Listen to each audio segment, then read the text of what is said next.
بات میں کر رہا تھا کہ انہوں نے کھڑے ہو کے کہا یا رسول اللہ ہمارا سوال ہے. سرکار مسکرائے فرمایا ہے دونوں صحابیوں سننا، کیا ایسا ممکن ہے کہ تمہارے سوال جو تمہارے دل میں ہے میں بتا دوں؟ کون سا سوال ہے؟ کون سا سوال ہے؟ تمہارا معاملہ کیا ہے میں بتا دوں، اور پھر چاہو تم تو پھر اس کا جواب بھی سوالوں کے بعد تم مطمئن ہو جاؤ تو میں بتا دوں. صحابہ نے عرض کی، دیکھو صحابہ تھے نا، تو بھابی اور حافظی تو نہیں تھے نا جو صحابہ کو برا بھلا کہیں.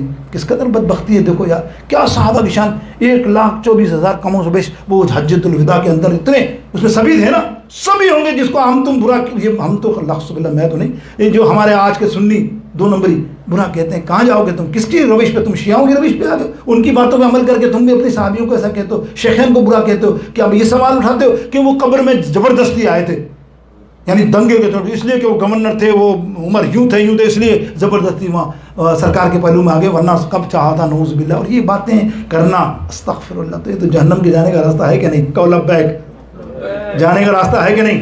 بس بچو یار. ہمیں ایسا مطلب اگر نہیں بھی بچے تو میں کیا کر سکتا ہوں؟ وہ تو جہنم اتنی بڑی ہے، تو جانا ہے سب نے. ہم اللہ تعالیٰ بچائے. بس تبلیغ کا مقصد یہ ہوتا ہے کہ اپنے عقیدے کو سالڈ رہو. کیا کتنا بڑا آدمی ہو، کیسی باتیں کر رہا ہو، دیکھو قرآن و حدیث کو سامنے. اب صحابہ نے کہا، سرکار نے کہا میں تیرے بتا دوں. سرکار صحابہ کہتے ہیں لبیک یا رسول اللہ، خدا کی قسم آپ سے پیارا اچھا ہمارے دلوں کا راز جاننے والا کون ہے؟ تو کیا کہتے ہیں؟ شاعر کیا کہتا ہے کہ زبان سے کیا میں کہوں اے آپ سے چھپا کیا ہے، زبان سے کیا میں کہوں آپ سے چھپا کیا ہے. ارے وہ جانتے ہیں میرے دل کا معاملہ کیا ہے،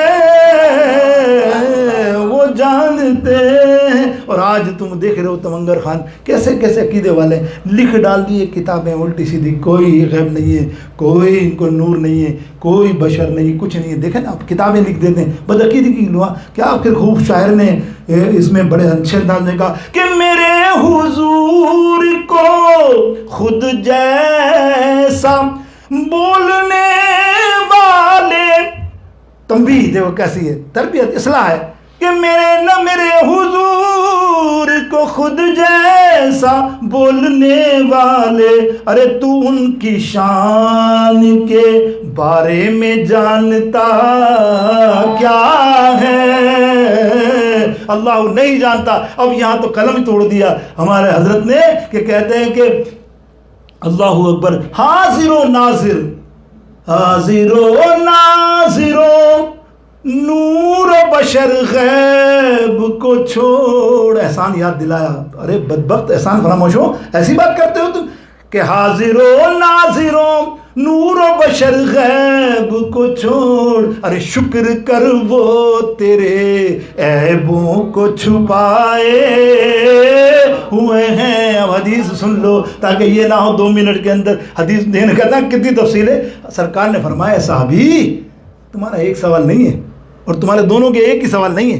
بولے یا رسول اللہ جی تمہارے 6 سوال ہیں. کسی حدیث میں 7 آتا ہے، بہرطور 6 سوال ہیں. پہلا سوال تمہارا کیا؟ جلدی تفصیل اس کی بہت ہے لیکن میں نہیں کرتا. پہلی تفصیل کہ لوگ مکہ کیوں آتے ہیں، اتنی دور چل کے مکہ کیوں آتے ہیں؟ سرکار کا جواب مکہ اس لیے آتے ہیں کہ یہاں ایک نیکی، ایک قدم جب چلتا ہے تو ایک نیکی 1,00,000 کے برابر ہوتی ہے مکہ شریف میں، اور اگر تو لاکھوں قدم چلے گا تو کروڑوں نیکی تجھے مل جائیں گی. مختصر. اور اچھا ہم یہ مقام ابراہیم پر 2 رکعت نماز کیوں ادا کرتے ہیں؟ اللہ کے حبیب فرماتے ہیں اسی لیے وہ ادا کرتے ہیں کہ اللہ تعالیٰ یہاں ادا کرنے والوں کو 100 شہیدوں کے برابر ثواب عطا فرماتا ہے. اچھا تو ہم صفا مروہ پہ بالکل دیوانوں کی طرح دوڑ رہے ہیں، وہ کیوں دوڑتے ہیں؟ سرکار نے فرمایا وہاں تجھے ایک غلام کا مقصد ہو جنسم کے پورے روئیں ہو نا، روئیں جس بال نہیں، اس کے برابر ثواب مل جاتا ہے آپ کو، غلام آزاد کرنے کے برابر ثواب. اب ہم عرفات میں کیوں بیٹھتے ہیں؟ چوتھا، عرفات میں کیوں بیٹھتے ہیں؟ بالکل بیٹھے ہوئے ہیں، کچھ نہیں منع نہیں، ابھی نماز بھی نہیں، کچھ نہیں.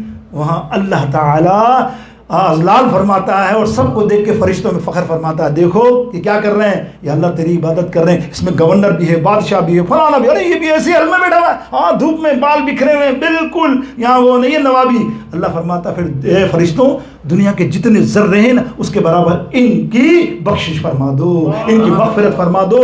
اور سنو، اب سنو، آج رات وہ جائیں گے، کل جائیں گے، تمہارے لیے ایک خاص، زیادہ ٹائم لیا تو تمہیں کام کی بات بھی کروں، فوراً فون مارنا اپنے گھر والوں کو، دوستوں کو، احبابوں کو، یہ عرفات میں بیٹھو نا، خدا کے لیے، میرے لیے، میرے گھر والوں کے لیے، میرے ایمان کی اور میری مغفرت کی دعا کرنا۔ اس کی دعا کیسی ہے کہ اللہ فرماتا ہے سنو فرشتوں، ان کی تو مغفرت کر دی، آج اس جگہ پر یہ جس کے لیے بھی دعائیں کرے ان کی بھی مغفرت فرما دو۔ اندازہ کرو تمہارا نام آ جائے گا نا، پھر شیطان پہ کنکریاں مارنا کبیرہ گناہوں کی معافی ہے۔ یہ ہم قربانی کیوں کرتے ہیں؟ چھٹا تو قربانی کے لیے یہ آیا کہ اس کے بال کے برابر آپ کو نیکی ملتی ہیں، اور کل پل صراط پر یہ سواری تمہاری بنے گی۔ اور پھر آئے گا زیارہ کیوں کرتے ہیں؟ 7واں میں نہیں بیان کیا نا، زیارہ کیوں کرتے ہیں؟ زیارہ جب کر لیتا ہے غیب سے آواز آتی ہے، بندے آج جا، تو ماں کے پیٹ سے پیدا ہو گیا، اب گھر جا۔ لیکن اعلیٰ حضرت کا معاملہ دوسرا ہے، آخری بات کر رہا ہوں بھائی، اعلیٰ حضرت کا معاملہ دوسرا ہے۔ اعلیٰ حضرت کا تو دل بھی روشن ہے، روح بھی روشن ہے، آنکھیں بھی روشن ہیں، تو یہ مجھے نظر تھوڑی آتا ہے۔ وہاں تو ہم نے عمرہ کیا، بھاگتے ہوئے بھاگ بھائی عمرہ آخری زیارہ کر کے تھک گئے، اعلیٰ حضرت نظر مار رہے ہیں میزاب الرحمت پہ جس کا اشارہ ہے مدینے کی طرف، اور دیکھ رہے ہیں کہ نیچے سے آواز آ رہی ہے کعبے سے، غور سے سن رہے ہیں، دل کی آنکھیں کھل گئی ہیں کہ غور سے سن تو رضا، کعبے سے آتی ہے صدا، ارے میری آنکھوں سے میرے پیارے کا روزہ دیکھو۔ اگلے جمعے وہیں جانا ہے۔ جزاکم اللہ خیر، وآخر دعوانا الحمدللہ رب العالمین۔ سنت ادا کر لیجیے۔